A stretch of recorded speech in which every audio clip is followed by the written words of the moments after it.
श्री नारायण।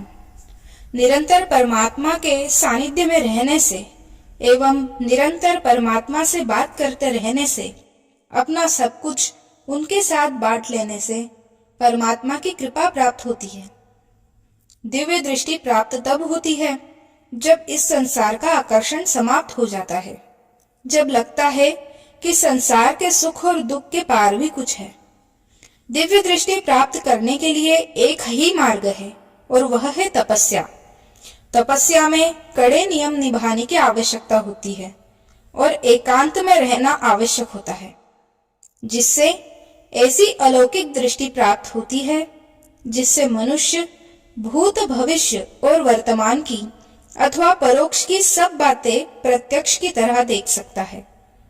जैसे उन्होंने दिव्य दृष्टि से देख लिया कि स्वर्ग में देवताओं की सभा हो रही है, अथवा कलयुग में कैसे कैसे अनर्थ और पाप होंगे, अथवा किसी मनुष्य का जन्म कर्म और प्रारब्ध क्या है। अपने मन को आकाश मार्ग से जोड़ते हुए पहले स्वरूप सत्य की सिद्धि प्राप्त की जाती है। एक वृत्ति की सिद्धि के बाद अन्य वृत्तियों के भी स्वरूप सत्य का भान हो जाता है, जिसके बाद महत यानी शुद्ध बुद्धि को प्राप्त कर अभ्यास से साधक को सिद्धियां मिलती है। इस क्रम में प्रकृति के सातों स्वरूपों की अनुभूतिशील क्षमता भी उसे प्राप्त हो जाती है, जो योग विज्ञान का चरम है। आधुनिक क्वांटम फिजिक्स में ब्रह्मांड का दर्शन होने के बाद त्रिकालदर्शी की सिद्धियां प्राप्त होती है। तब हम कारणों की गति के आलोक में सूक्ष्मतम से लेकर अधिकतम तक जगत के वास्तविक स्वरूपों को देख रहे होते हैं।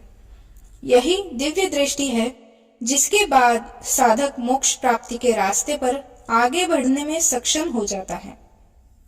किसी शांत स्थान पर जाकर तब साधना करे, मौन व्रत रखे, अपनी आवश्यकताओं को नियंत्रित करे, क्रोध पर काबू करे।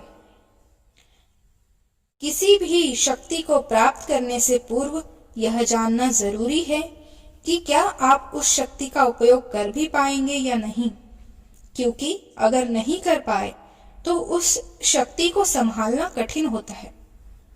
अनेकों लोग एक प्रश्न पूछते हैं कि क्या दिव्य दृष्टि होती है, तो उसका उत्तर है हाँ, दिव्य दृष्टि होती है। दिव्य दृष्टि का अर्थ होता है कि व्यक्ति भविष्य देख ले। यह दिव्य दृष्टि वही व्यक्ति जागृत कर सकता है जिसके अंदर दूर दृष्टि हो। सामान्य व्यक्ति नहीं प्राप्त कर सकता। अगर सामान्य व्यक्ति को अपना भविष्य दिख जाए तो वह पागल हो जाएगा अपने भविष्य को देखकर।